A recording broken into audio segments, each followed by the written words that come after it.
Okay, I will suggest we slowly start, and if others will join, they will join later.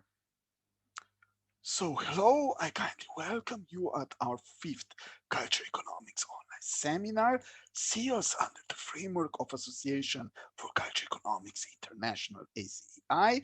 Today, our speaker will be Dr. Christian Peukert. Christian is Associate Professor of Digitization, Innovation, and Intellectual Property at HEC Lausanne, Faculty of Business and Economics at University of Lausanne Strategy Department. He will speak about On the Road Again, live music in the digital age, which is joint work with Jörg Clausen and Franziska Kaiser. We will not have a special discussant today. The conversation will be moderated by myself. Please insert your questions in the chat. We will try to ask them during the presentation, or you will be allowed to unmute and ask the question yourself at the end of the presentation. Christian, the floor is yours. Please. Thank you. Thanks so much for having me, Andre and Trulce. This is really amazing. Thanks so much for putting this together.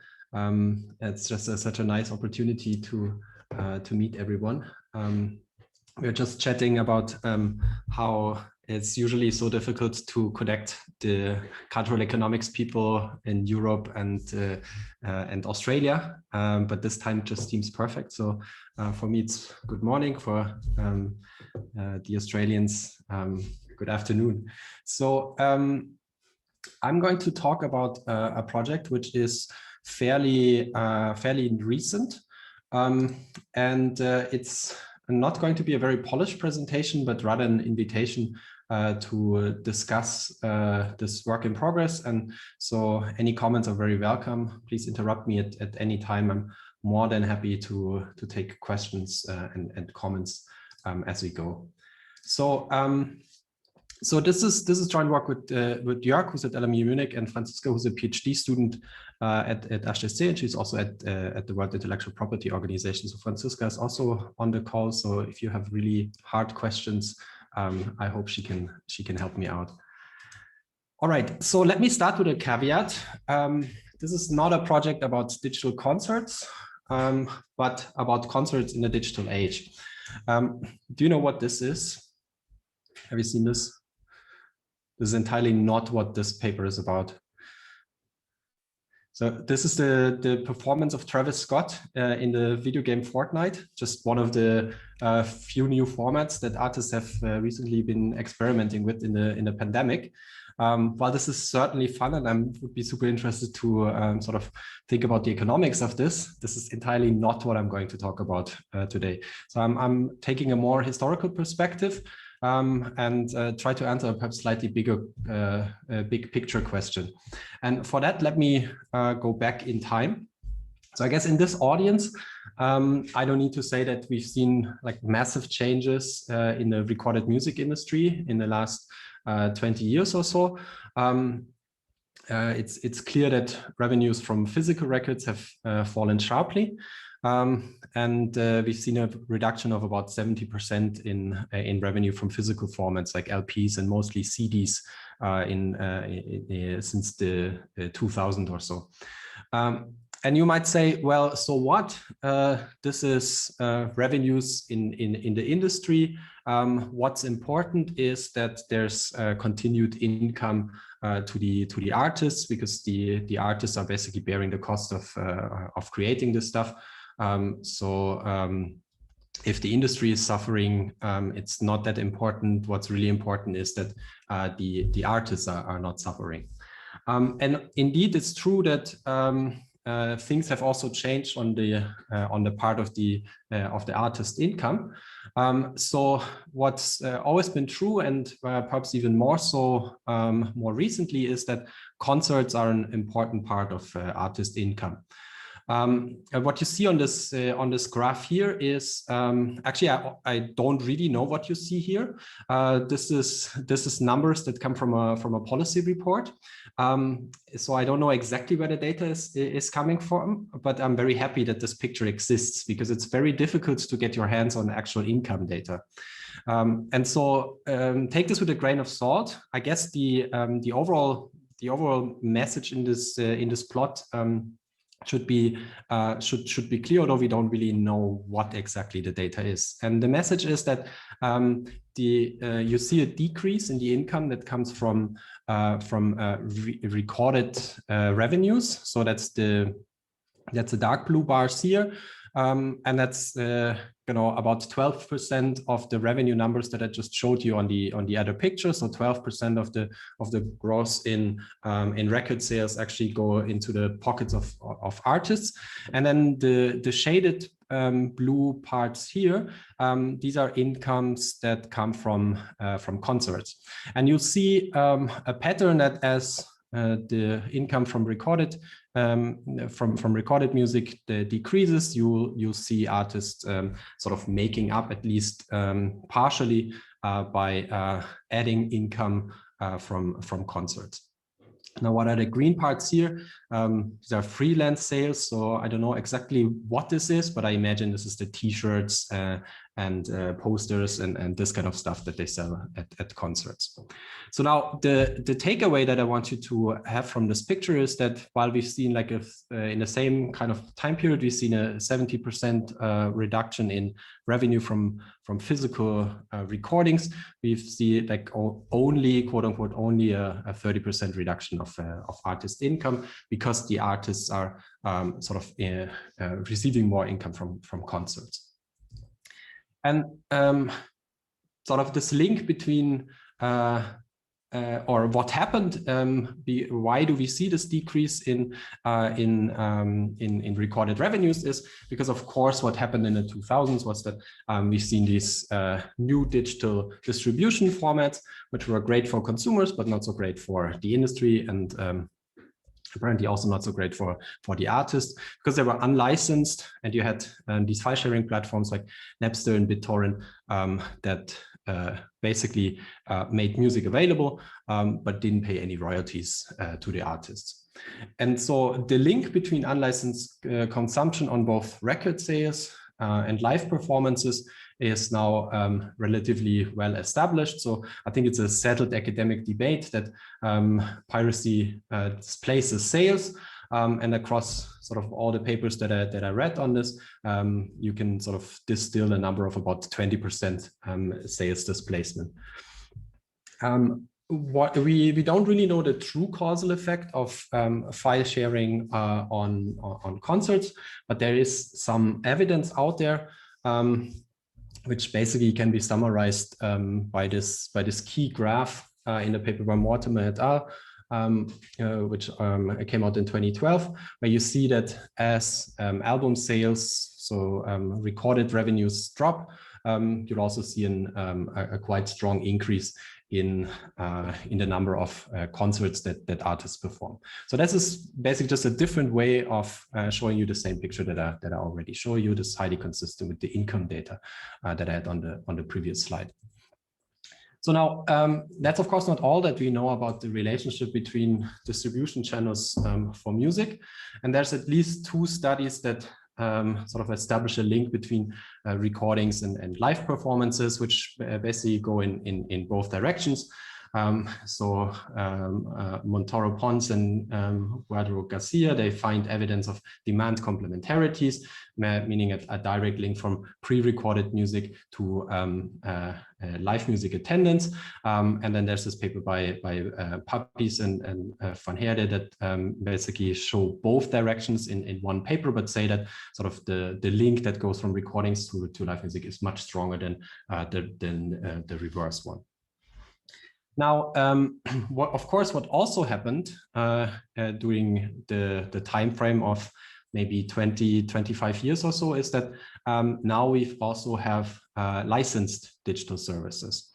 So Napster, BitTorrent, these kinds of file sharing services are basically now history, and we have free consumption options for consumers, as well as paid services. And also here, there are a few studies that sort of look at the relationship between these sort of digital licensed recorded income streams and live shows. So this paper by Nguyen et al. Looks at survey evidence and shows that free music streaming is associated with live music attendance. Now, this is the last arrows that I will show you. It starts to become a little bit complex, this picture. What's really missing here so far, what has not been studied, is the effect of live performances on these digital income streams. And so why does this matter? This matters because, of course, streaming services have gained quite some traction, are much more important than physical sales of recorded music, if you look at sort of the last 5 years or so. And this is interesting because also the business models have changed. And you went from remuneration based on a fixed fee to a remuneration that is usage based. So before, artists wouldn't care about whether someone who bought a CD would actually listen to the CD, as long as the CD was sold. And now with usage based remuneration that you have in streaming services, it matters how often someone listens to a song. So in the CD era, only the extensive margin had counted, whereas in the streaming era, also the intensive margin starts to count. And that's going to be quite important for how you can think about the incentives to play concerts in the first run. Now, what do we do in this paper? So we're interested in estimating the causal effect of live music on the demand for recorded music, taking this idea of the extensive versus the intensive margin into consideration, whereas the extensive margin is, whether you buy a CD or you buy an MP3 file or not. So MP3 files, buying MP3 files, that's sort of the first days of iTunes, where you could only buy songs and not directly stream them. And then also the extensive plus intensive margin, which is listening to a stream. How do we do that? We're going to have access to individual level concert attendance and music listening data. So that's quite impressive data, because you can observe the same person listening to music and also going to a concert. And that would allow us to solve the apparent heterogeneity problem here. Because of course, people attend concerts of artists that they like to listen to, but also artists play concerts in order to sell more records or to generate streams. And so how do we solve this identification problem here? We make use of the fact that some concerts are canceled, and that's exogenous to the users, to the people who want to attend the concert, and then compare them against users, consumers that actually went and saw the live show. So that's going to be our comparison: people who wanted to go but couldn't because the concert was canceled, and we compare them against people who actually did enjoy the concert. Quick preview of the results. I will show you some estimates that suggest that you get about 20% more plays at the extensive margin. And then I'll spend some time sort of thinking about sort of what does this mean in terms of effect size, and sort of a rough guesstimate would be that this amounts to about $12,000 of yearly income in the CD era. And then on the intensive plus extensive margin, our estimates would suggest that you get about 90% more plays, which translates to about $6,000 of yearly income in the streaming era. And I'll give you much more details on how I come up with these numbers. All right, so let me dig in and tell you a little bit more details about the data and the research design that we use here. So our data comes from a website called Last.fm. So they basically started out as an online radio, and they invented this word to scrobble, which basically means that you're pushing your data, your listening data into Last.fm servers. This was like at the mid 2000s or so. Then they came up with something really revolutionary at the time. They would give you personalized recommendations on what to listen to next. And in order to give you these recommendations, they needed your listening data. And that was basically the value proposition that they had. So they were basically like Spotify's now, but 10 years earlier than that. The way it is very often, so not often the first mover actually succeeds in the market. So now I think they're more or less out of business. Some publishing company bought them, but they're not what they used to be anymore. Some people in the audience might remember Last.fm. So why are we working with Last.fm data? It's because it gives us fairly awesome information about individual level listening behavior. So where does Last.fm know what people are listening to from? It's people could connect Last.fm to an entire range of services that or software tools that they were using in order to listen to music. And some of these look a little bit dated, but then there's others that are very recent. So Spotify already existed back in the day. So when people were listening to music on Spotify, it would feed into Last.fm. I think you can still do that. I think my Spotify account is still connected to Last.fm because I like to keep my listening history for myself. And then other services like iTunes, apps on the iOS system. Perhaps back in the days, the most important media player on Windows machines was Winamp, and so on. So you can think of this as a fairly extensive range of apps and devices that you could connect your listening to. And so we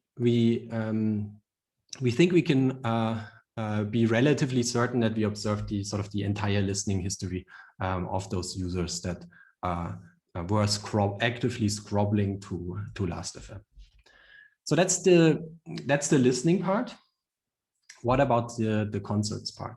So this is what Last.fm looked like. So again, they had this early feature that later on was very, very popular at Facebook, where you as a user, you could click on a button that said, I'm going or I'm interested. Or now, as I'm looking at the historical version of this, it says I went or I was interested to events such as a concert of the band Placebo, which happened in Helsinki. So Last.fm was not only a place where you can push your listening data to in order to get recommendations, but it was also kind of like a social network where you can connect with friends, where you would have a profile page, where you would be able to say that you're going to a concert. And so for a whole range of concerts, and I'll tell you in a second how many we have, we basically observed everything that's on the screenshot, sort of where the concert took place, which bands played at that concert, which users went to the concert, and in principle we would also observe the ones that were interested, but for the analysis, we're not using those, but we're using those that say, I actually attended this concert. Now, I already talked a little bit about the identification strategy that we're going to use, and this will have to do with the fact that around 1% of all concerts that you can find on Last.fm are actually marked as canceled. So here's a concert for the same band, Placebo. This one happened in Spain. And then the way we can observe whether it was canceled is because it gets this red canceled button. And the nice thing is that you still see users that say that they went to that concert. So the way we interpret this is that they wanted to go, but then couldn't because the event was canceled. So why all these events are canceled, we don't really know. So we looked at a couple of examples. Made a random list of our canceled concerts, and then did some manual research. So, for example, I found a heavy metal festival that was canceled because of a shooting of two rival motorcycle gangs in the area. So to me, it really looks like these examples are fairly exogenous to people like Lost, Labyrinth, or Macanudo, who are our users on Last.fm. All right, so that's the setup. That's the website that we're going to exploit. Again, it's nice because we can see the same person's listening history and their concert going history. And then some concerts are marked as canceled. And so we can assume that people wanted to go to a concert, but they couldn't because it was canceled for some reasons that are outside of the scope of that individual concert goer. Now, how do we construct the sample? We started with scraping all the events that were listed on Last.fm in a given time period. That's 2009 to 2012. So ideally, we would, of course, like to have more recent data, but sort of the data quality starts to depreciate very quickly because people stop using Last.fm. So there's still some nerds, including me, that scrobble their listening history to Last.fm, but it's way past its peak in terms of popularity. And this is why we stop in 2012, and of course before 2009, also not too many people were actively using Last.fm. So our list of scraped events is about 3 million or so all around the world. And then with all the events that we observe, we take a look at the, basically also get the list of all the attendees, all Last.fm users that said, I went to that concert. And from that, we take a random sample of 10K users that went to a concert of an artist whose concerts were at least canceled once. So we want to have a treatment group of users that actually saw an artist, but then we want to be able to also compare users that wanted to go to the concert of the same artist but was canceled. And that's why we are sort of making this specific selection. And then out of the users that intended to go to a concert that was eventually canceled, we also take a random subsample of 10,000. And then we get the full listening history of those users. So a little while back, before GDPR, Last.fm had a very open API. So if you knew a username, then you could go back and basically get the entire listening history of a user. I think this open data policy that Last.fm had, I would not be surprised if this had also triggered lots of research and sort of developments in recommendation engines, because this data is not all, a few social scientists have used this, but it's really been used a lot in computer science and machine learning. But these times are over, so now you cannot get the full listening history of the users anymore, and I think it has to do with privacy regulations. Okay, so that's that. And then we exclude users that are not active over the whole time period, over these 3 years from 2009 to 2012. And this leaves us with a final sample of about 7,000 users, 25,000 artists, almost 60,000 events. And then I keep saying concerts, but I would really should say is events, because not all of the events are actually concerts. So about 30% are festivals. And the way we define festivals are concerts that have more than four artists on the lineup. And yeah, we observed this for this 3-year period, which is 200 calendar weeks.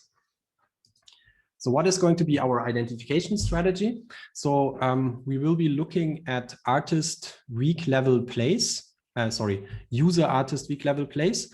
A user listens to an artist in a given week. And then we are going to define our two measures of the extensive margin and the intensive margin, because we think that this has an interesting economic interpretation, and it makes sense to sort of distinguish between those two. And then the treatment group will be users that actually went to an event, saw the artist performing, and then the control group will be users that wanted to see the same artist, but in a different event, which got cancelled. And so the comparison that we'll be making is not on the it's not within user, it's not the same user that we can observe sometimes seeing a concert, sometimes not seeing a concert. Is going to be across users, of course. Of course, the events might also be different. So on average, a treatment event and a control event are about 50 weeks apart from each other. And that's something that we can, of course, control for by throwing in a bunch of fixed effects at the artist level, at the event level, at the user level, and so on. So it's going to be a fairly straightforward difference in differences model, where we compare the concert goers to the concert want-to goers before and after the concert, and then we saturate it with fixed effects to sort of try to get it, kill as much unobserved heterogeneity as possible. All right, so let me show you some results. So it's mostly going to be pictures. So what you see here is the extensive margin. So you can think of this as an indicator of whether a user listens to a particular artist or not. And we're looking at differences between the treatment group and the control group. So the users that actually went and saw the artist play in the concert versus users that wanted to but couldn't. At the 0 line is the normalized state of the concert, and then we are restricting our sample to 12 weeks before and 12 weeks after that concert. And you'll see that there are some interesting patterns. At about 4 weeks before the concert, sort of the probability, if you want, of listening to the artist who's playing at week 0, you'll see people sort of preparing for the concert and listening more to that artist than people that want to go to the concert, but it got cancelled. So maybe a side note here, of course, we don't know exactly when the cancellation was announced, but judging from the fact that sort of we see a difference between the want-to-goers and the goers already starting in 4 weeks before the concert, sort of suggests that around this time they must have learned about the cancellation. So that's this part here. You see an uptake in listening, which peaks in the week of the concert, and then it decreases again. But up until like 8 weeks after the concert, you still see a significant difference between the treatment and the control group. So there's like a preparation phase. Then there's the sort of your peak is directly in the week of the concert. And then there's like a continued abnormal listening to that artist, which sort of flattens out, but the effect remains relatively long. So these pictures are super important to think about how you would do a regression form of this, because your standard diff in diff would be to compare kind of like a before period to an after period. And so here's, it's not so clear where the before period starts and where the after period starts, because you see this behavior changing before the actual event of the concert. So now it becomes more or less a judgment call on how you want to define the treatment period. So it's not going to be like a clear before and after, but rather, treatment period versus everything else. And so there's ways you can think about this. Maybe it's 2 weeks around the concert, maybe it's 4 weeks around the concert. And then, if it's the blue lines, the 4 weeks around the concert, then we're basically comparing, everything that's inside the blue lines to everything that's outside the blue lines. And then we are going to estimate the average inside the blue lines or the green lines for that matter. And that's essentially what I'm going to show you in a regression form, such that we can sort of make sense of sort of the magnitudes of this effect. And also we can throw in more fixed effects. So in this picture here, we didn't include any fixed effects, basically just looking at the differences between treatment and control. All right, so that's how the extensive margin looks like. Let's look at the intensive margin, which is conditional on you listening to an artist.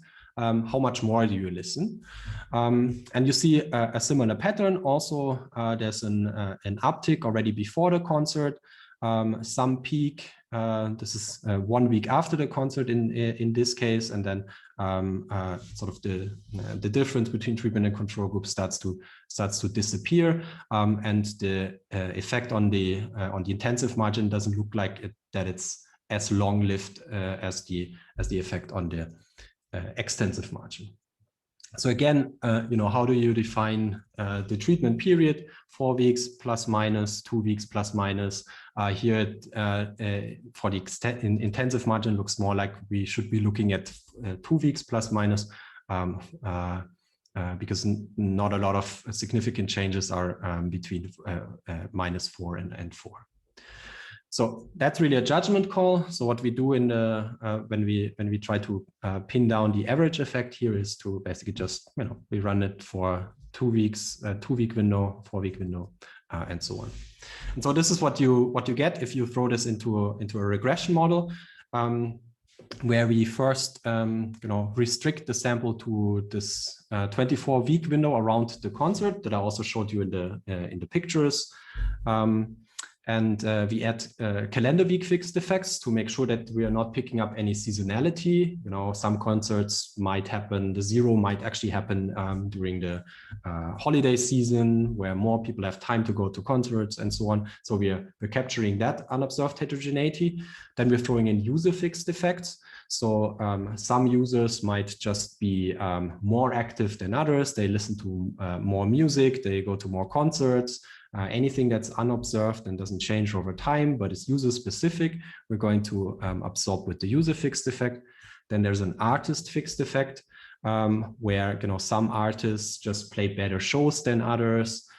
Some artists just have inherently more talent than others. Anything that's unobserved and doesn't vary over time, sort of is the same across all users, but fixed for one artist, we're going to capture with the artist fixed effect.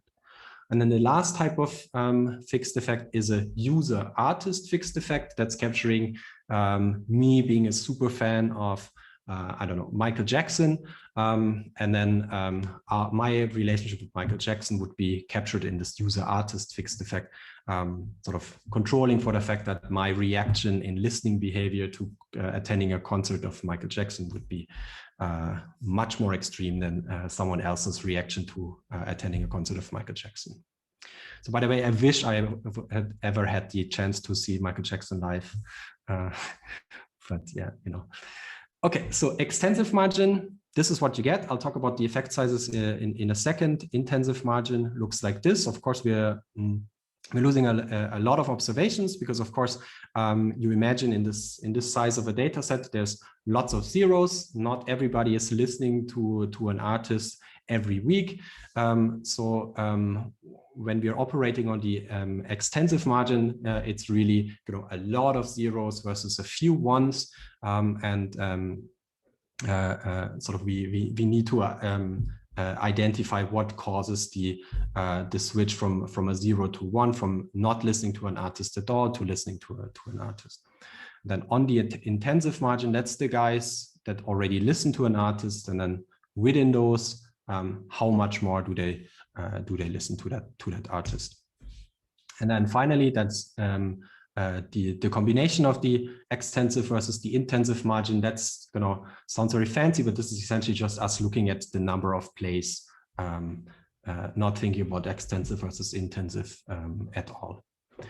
All right, so what do these numbers mean? So if you want to think about the effect sizes relative to the mean outside of the treatment period, so we're basically looking at concert goers, people that will eventually be subject to the treatment outside of this treatment period, sort of at the sides of that peak that I showed you in the graph. You're looking at a 20% increase at the extensive margin. So I'm always talking about the 4-week window, because that's, we want to be slightly more conservative, and, the estimates are smaller here. At the intensive margin, this number here translates into a 200% effect. And then looking at plays overall, this translates into a 90% lift. All right, so that's the baseline diff and diff estimates, and you'll see there's quite some difference depending on whether you look at the extensive or the intensive margin, and that's and that of course comes from the fact that there are a lot of zeros. A lot of people actually do not listen to a particular artist in a given week. Which is, I guess, also not very surprising given the number of artists that I showed you. So we had like 7,000 users, 25,000 artists. So there's not enough time, not enough hours in your day to listen to all the artists in the world every week. Okay, so let me show you also some interesting heterogeneity that we're starting to explore. This is really the sort of the most early stage of this project. So we're looking at differences between different types of artists. One way to think about this is whether an artist is the headliner, sort of the biggest artist that sort of appears on top of the list of artists that play at that event. And the other one would be to look at different types of events. So we are looking at concerts versus festivals, whereas, as I mentioned earlier, festivals we define as events that have more than 4 artists on the schedule. Christian, yes. May I just interrupt you shortly? Of course. Christian Handke is asking in the chat regarding slide 18, have you considered purchasing at the event venues? Andre and Christian, just very briefly, I'm perfectly happy with either discussing this now or in case there are no other, or, it isn't trumped by even more interesting comments. Whatever you prefer. Andre. Christian, Peukert, please. I prefer to be interrupted, then it feels less like that I'm talking into a black void. So by the way, good to see you, Christian. So your question is whether we also observe these freelance sales. Now, I'm not sure. I mean, I don't want to ask too much. I'm not sure to what extent at venues they're using barcodes and the like, or whether they have any other way of registering purchasing at the venue side. But I could think that people, I know from myself that in terms of souvenirs, and especially when it comes to vinyls or CDs, you would prefer actually buying it on site, right? And that obviously have an effect on purchases. So you might have a more dramatic effect actually on actual purchasing. You still have a positive effect, but I wouldn't be surprised if it would be a negative effect considering on-site purchasing. And then of course you have the budget restraint, you have an expenditure on the admission, the ticket, and you have merchandise and so on, and the overall shadow price of attending the concert. It's more of a question whether you consider maybe it's more of an interpretation surrounding the surrounding texts where you interpret these results. Whether you thought about this at all? Yeah, so the short answer is not much, but it's definitely something that we can try to look into more carefully. So I'll have a number of guesstimates, very wild guesstimates later on what these percentage numbers could translate into in terms of actual income of artists. And then we could, we could think about sort of whether they are stronger. These effects are coming from, or whether they are coming from different, purchase behaviors, depending on whether you purchase on at the concert or later on, and so on. But I haven't thought so much about it. But it's definitely something that we can do, and maybe there exists some data. But right now we don't have any data here.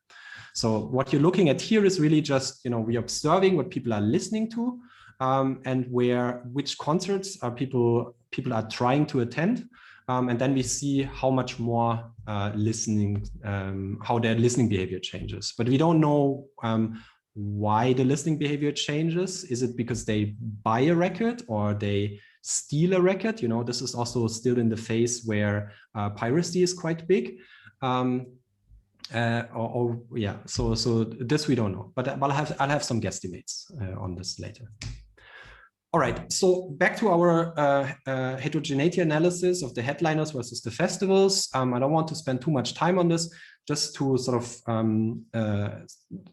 alert you to this, I think, very interesting heterogeneity, suggesting that these effects are much stronger if you are a more famous artist. So if you're the headliner, then your lift is going to be 15 times stronger. If you are playing your own concert rather than being one of the many artists on a festival, also your lift is going to be much stronger.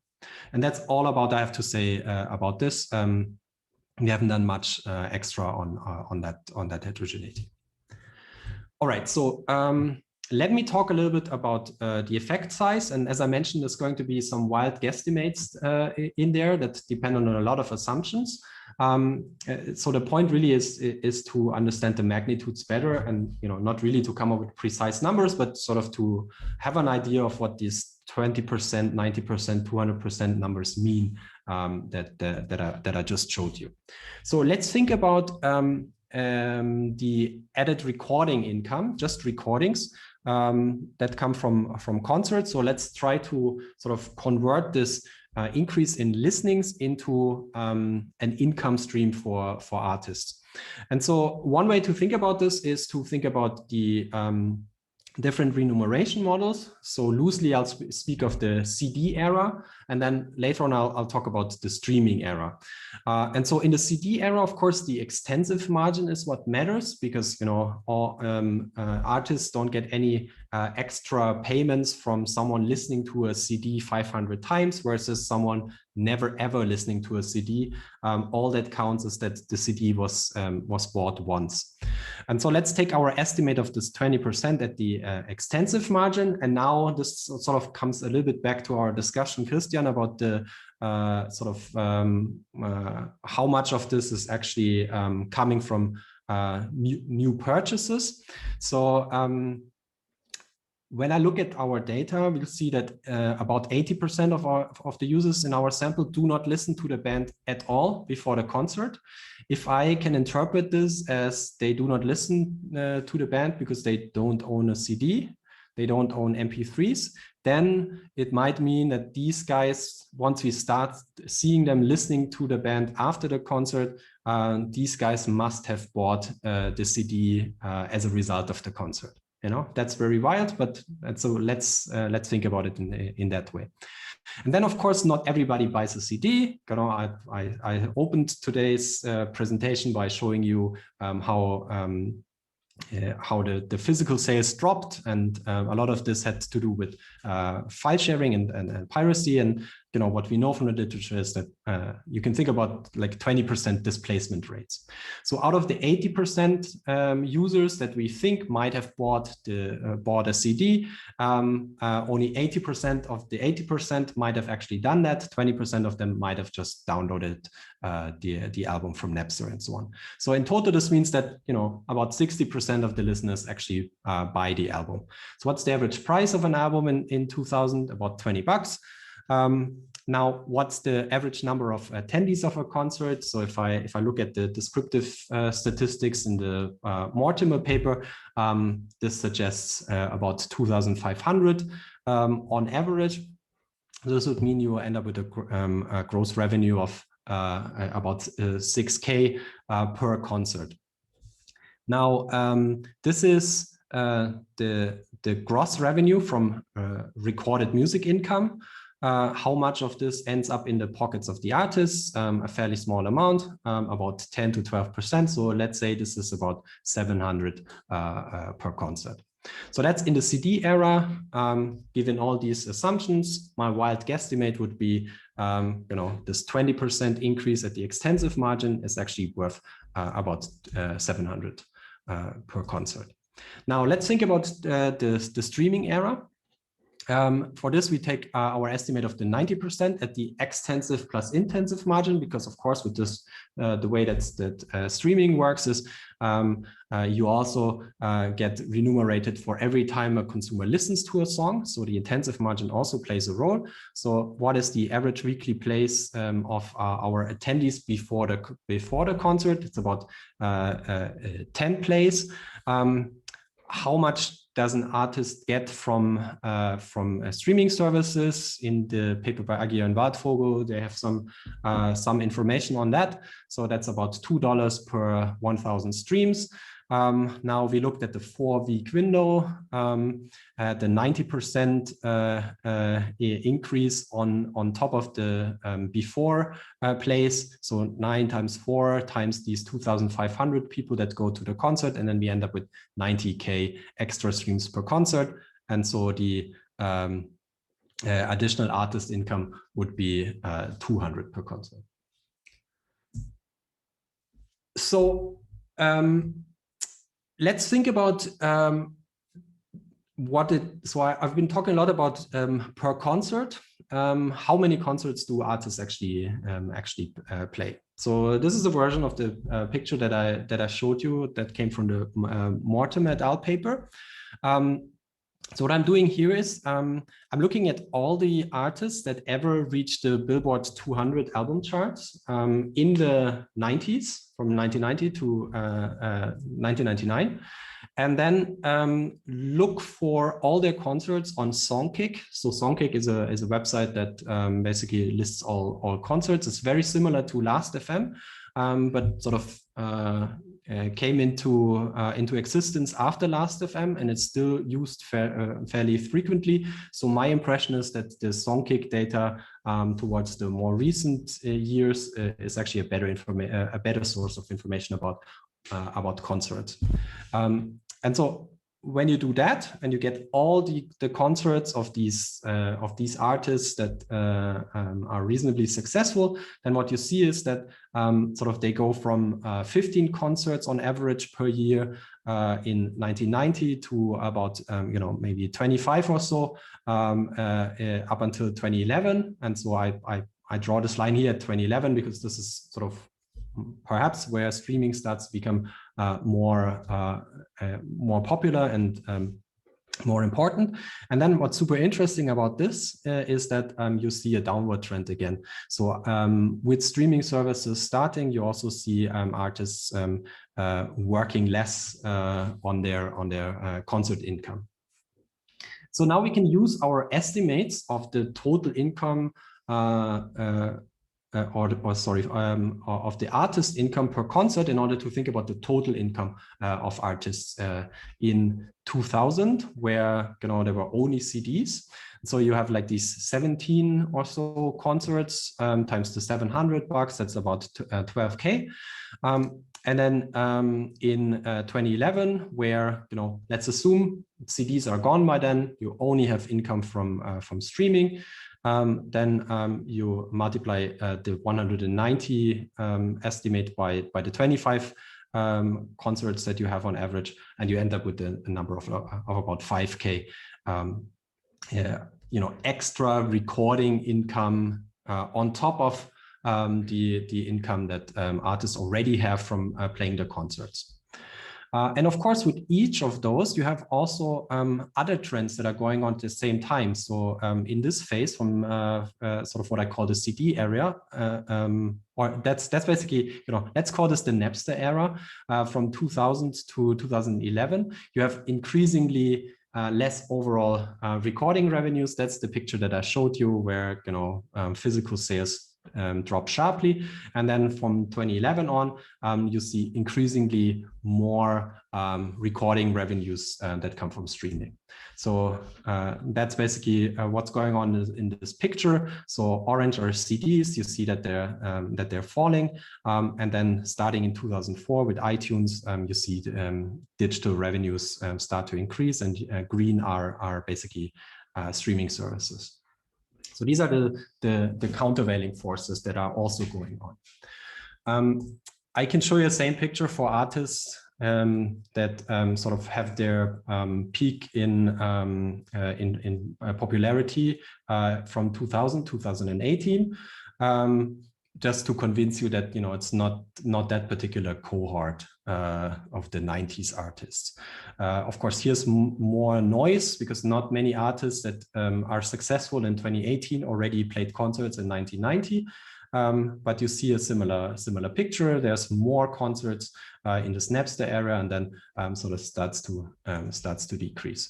So I can also put numbers on this, same logic as before, just multiplying the number of average number of concerts times sort of what our guesstimate was on the income from selling CDs versus the income from selling streams, and you end up with like 14K, 6K, fairly similar numbers. Now, last step in sort of trying to make sense of these effect sizes would be to think about how does this compare to the additional income. How does this additional income from recorded music compare against the average income from playing concerts in the first place? So the direct income from concerts. And you know, you need to do a little bit of detective work in order to get some information about this. So, you know, news articles, industry associations, and so on. And if you do that, then you can come up with an estimate of average artist income from a concert would be around 5 to 12K. So let's say on average like 8.5K. And then if we compare that to our guesstimates that I showed you before about, you know, what's the additional income from recording, from this recording effect, then, you know, this suggests that, you know, the recording income is so high that we see about 1 to 2 would see 1 to 2 more concerts in the absence of these spillovers. So if people wouldn't buy CDs, if people wouldn't stream songs, and artists wouldn't have this extra income, they would need to play 1 or 2 more additional concerts in order to have the same income stream. Christian, I'm yes. sorry to interrupt you again. I hope it is all okay. Elisabetta Lazzaro, I see, has a raised hand. Maybe if you agree, we take her question as well. Absolutely. Thanks. Elisabetta, please. I hope I... Thank you, Andrea. Andrei, if you want, I can wait, but my question is about the relative comparison between CD and stream effects, because given the historical period you are considering, I'm very much interested in the profile of your listeners, because I wonder whether they were by their nature already more inclined to stream consumption rather than physical CD consumption. And therefore, this could cause a pre-buys in a relatively stronger effect of the stream versus the CD effect. Yes, thank you, Elisabeth. That's a very good question. So definitely our users must be more keen to digital services, because they sign up for Last.fm and they agree to share their listening data with that obscure internet site in order to get recommendations on what to listen next. And we don't know exactly where the listening data points that we observe are coming from, whether they are coming from Spotify or Winamp or whatever all the apps were that I showed you on that one slide. But I would be surprised if most of it would actually come from what we now call streaming. Because back in that time period, we're looking at 2009 to 2012. There's Spotify had just started in Sweden, and Deezer was just starting to exist in France. And so I guess most of the plays are actually coming from people listening to MP3 files that they have somewhere on their devices. And then some of these MP3 files could come from file sharing services where they just downloaded the music. Other MP3 files would come from them ripping CDs, digitizing the CDs that they bought at some point, and some of the plays would actually come from buying MP3 files from services like iTunes and so on. So I would be, if I was concerned about sort of a selection, I would be concerned the other way around, that we're not capturing the streaming part enough. So it's rather that you have to own at least a file in order to, or the large share, I would guess, I don't know, because we don't know where the streams are coming or the listenings are coming from, but you would need to own a file in order to appear in our listening data. Does that make sense? Yeah, thank you. All right, and I think I'm done. So this is the conclusion slide. So just to wrap up, we estimate the causal effect of live music on the demand for recorded music, with all the problems that we already discussed. But I think we really have this very cool data set that allows us to track individual level concert attendance and listening data. And then here are the results: 20%, 90%. We talked about various ways of how to think about the effect sizes of this in terms of income, and sort of my last attempt was to convince you that without the effects of income from recordings, we would have one to two less. Actually, this should be more concerts per artist in a year, because the artists should need to compensate for the lack of income from recordings. And then the final thing that I want to say today is that it strikes me as if sort of the aggregate supply patterns of concerts that we saw, it's increasing in the Napster period, and then sort of starting to decrease again, but not going completely back to the pre-2000 levels, is sort of consistent with the changes in distribution and remuneration models. So as the revenues from physical recordings went away, artists moved more into concerts. As they get more revenues, digital revenues from these streaming services, they move away from concerts again, but the revenues are not as high. The recorded revenues are not as high as they used to be, and that's why we don't see a complete drop. All right, thanks so much for your attention. Looking forward to the discussion. Thanks, Christian. Excellent presentation. Thanks. I would open the floor to questions, please. Just unmute yourself and ask. I see two raised hands.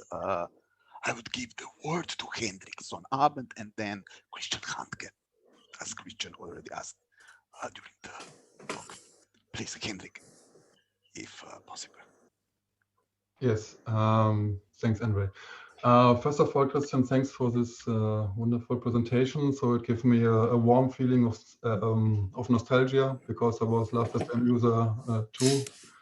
I really liked the recommendation and so on, and also feed in my concert activities there. So this brings me to my first question, which is a bit provocative, I have to admit. So would you say that what you measure is more than a preparation effect of a selected sample of music of concert goers, which might not be really representative for the whole community of concert goers? So first question. Second comment is regarding the DRD approach and the notion of exogeneity. So you gave this example of this rocker shooting, but I would say this is rather the exception than the rule. As far as I know, the business, so friends in the business says that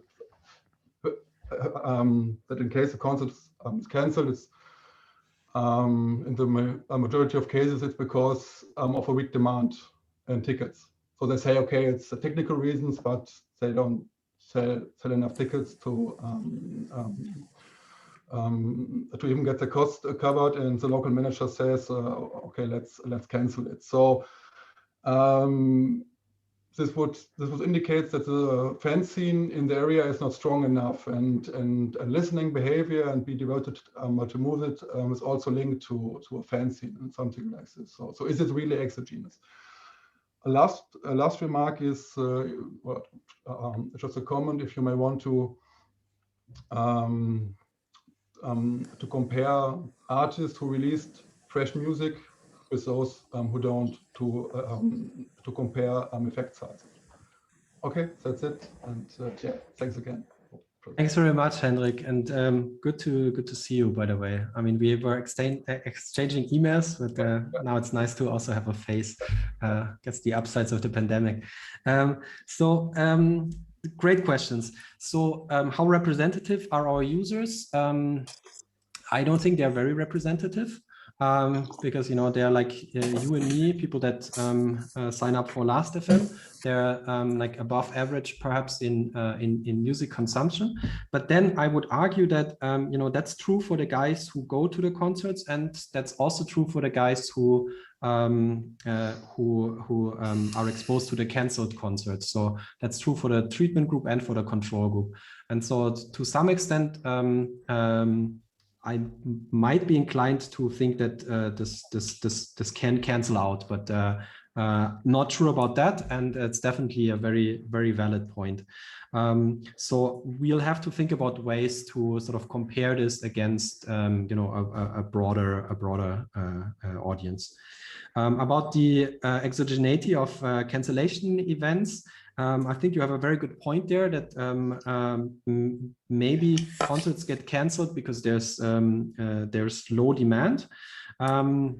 That's certainly a possibility. I'd like to think that our artist fixed effects and the event fixed effects can capture some of that.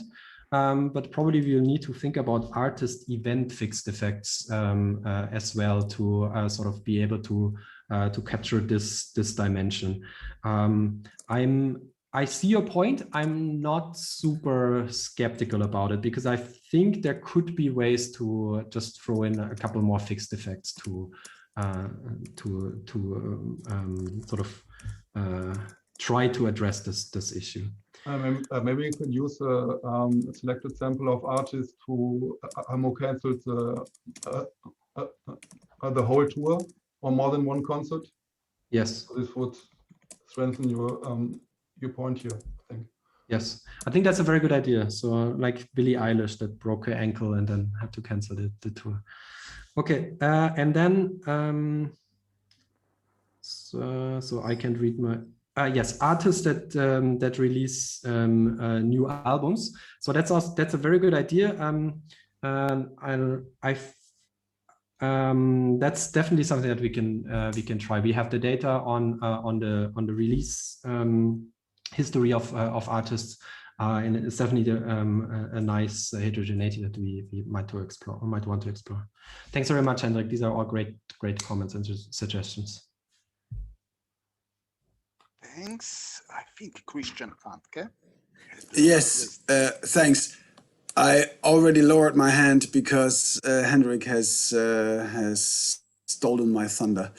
Much appreciated, because I have 2 points left and I would have been going on for way too long otherwise. Now, lovely paper, really great presentation. Thanks, Christian, and also to your co-authors. That must have really been quite some fun.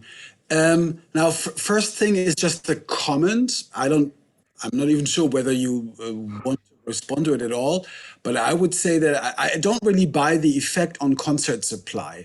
I think it's perfectly fine to give a sense of proportion in the overall revenue stream, right? But to make any assumption that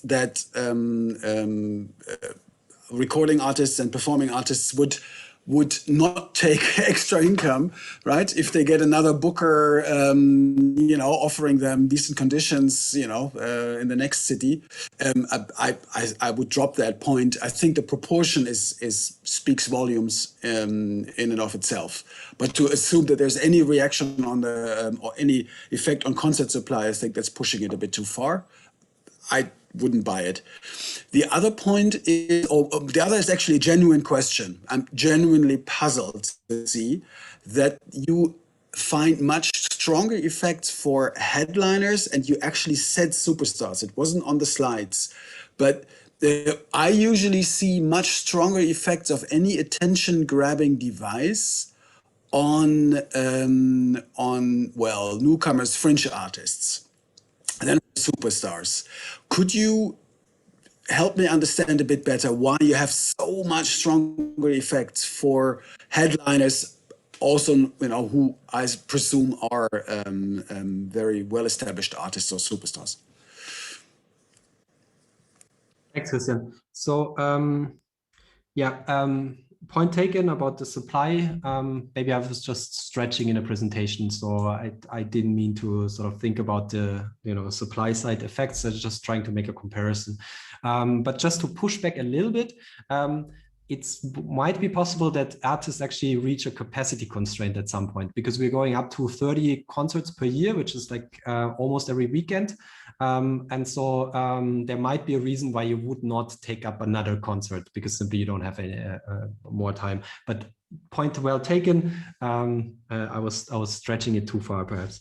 On the headliners, it's a good question. I don't really have a good answer to it yet. I was also expecting sort of to see more of the discovery effects that we've seen in many studies that sort of look at similar things.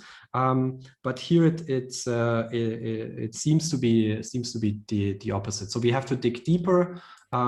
Might be that the bigger artists simply have better shows, and therefore it's more appealing and makes a bigger impressions, and that's why you get bigger reactions to it.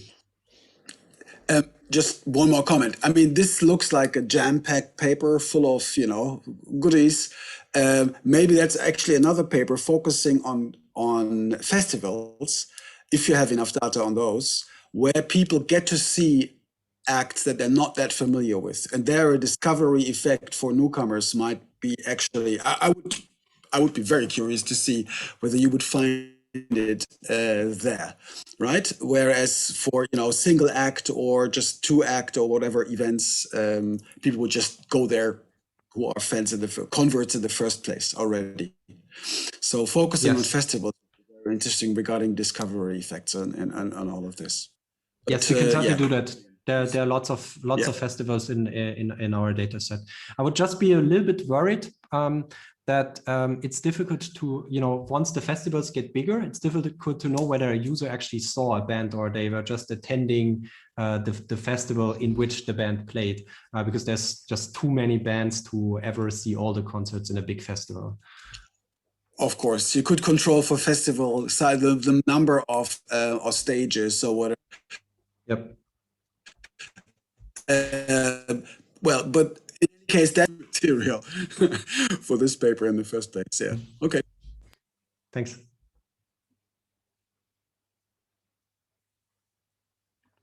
Okay, thanks. Any other question?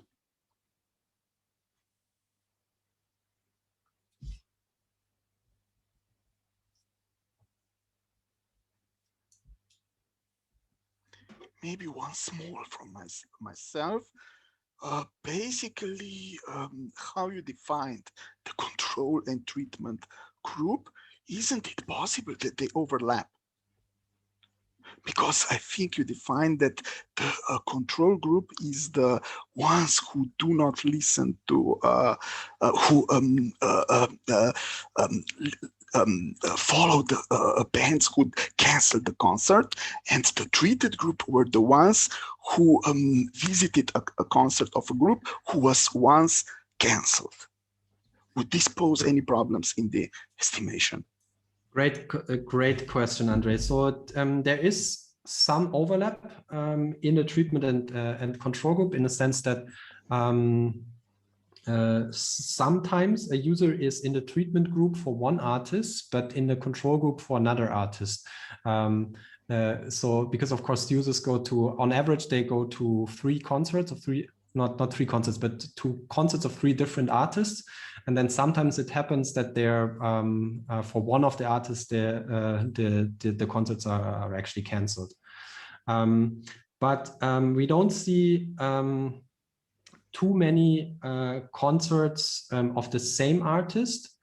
And so with, again, sort of, this is of course that's the easy way out, but I would say with the artist fixed effects and the user artist fixed effects, we should be able to capture that as well. But it's definitely possible that there's some kind of overlap, but more across artists than within artists. Because if it was within artists, then that would be in my view the perfect experimental setup. Where you have the same user attending a concert of the same band, and once it get cancelled and another time not cancelled. But this we observe very few times, actually. Would it be possible to analyze this also by some other treatment effect methodology apart from diff and diff in this slide? Naturally a dynamic one probably, but maybe just, yeah, like regression discontinuity or anything else. I'll have to think about it. Yeah, the fact that it's a non-standard diff and diff, and sort of we have to be a little bit hand-wavy in how we define the treatment period, that's something that sort of gives me a little bit of a headache, and definitely want to think more about it. Not sure whether RDD is the method, but maybe it is. So I'll have to think about it. Great point. Thanks. Sure. Thanks. We have another question from Christian Kantke. Yes, unless I'm cutting in line for somebody else. Now I have a much broader question, but who better to ask than the authors of a paper as lovely as this. Now, I'm very interested in the effects of law and regulation on academic researchers. And you hinted at some issues regarding privacy laws and regulation. There might also be copyright issues here. I don't know how you got the data. So, I mean, would you be confident in discussing? I mean, I get to fill out ethics forms with everything I do, right? Whenever I collect data, and it's, I spend more time thinking about those. So regarding privacy issues, and this being data, of course, collected in the past with different regulations were in place and so on, to what extent did you experience any restrictions here? And do you feel you need to cut corners to be effective as a researcher, or are there easy ways to cope with those? Great question. So we are recording, right? So I cannot talk entirely off the record. Sorry, that's almost an answer. Though, if you don't feel comfortable discussing this in my public or public, that's also fine. No, okay. It's fine. I use web scraping all the time. I actually also teach a methods course on web scraping because I think it's just fascinating how much data is just out there on the web that just asks for being analyzed and to be used to answer questions. It's a little bit of a legal gray area, but I understand that at least in the US, there's been like recent developments in a couple of court decisions, and I think just a couple of months back there was a Supreme Court decision on sort of what is protected by copyright, what is protected by like private contracts and so on. And my feeling of this is always that, you know, I feel like it's almost like fair use to use it in academic research. But then there's also, you know, new policies of journals where they sort of don't want to publish stuff that's coming from scraped data under some certain circumstances. So management science, for example, has this new policy. So yeah, so it's definitely an interesting question. So it's something to think about, but to be honest, I never really think about it because you know, as I said, I tend to treat it as fair use. Maybe I shouldn't say this on the recording, but the other thing that worries me more is actually in this particular project the level of personalized data that we have here, because we see a lot of personal behavior, a lot of personal information. So you can even see more of the consumer's information beyond just the listening behavior, also their location and all kinds of things.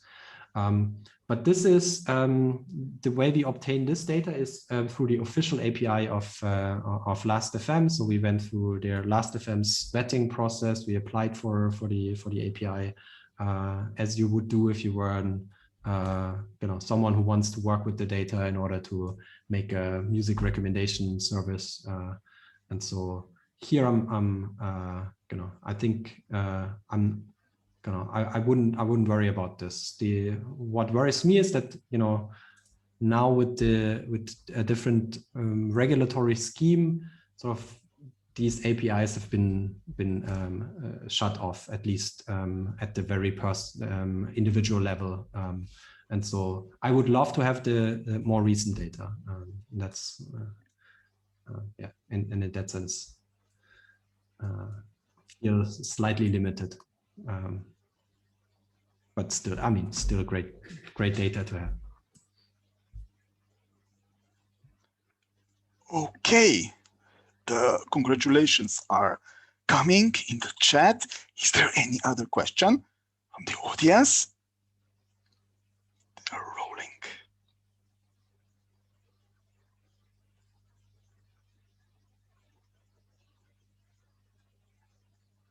If not, Christian, many thanks for an excellent presentation. I can only say thank you also to the audience, to the questions, and everybody. See you after the first break with our new seminar still to be announced.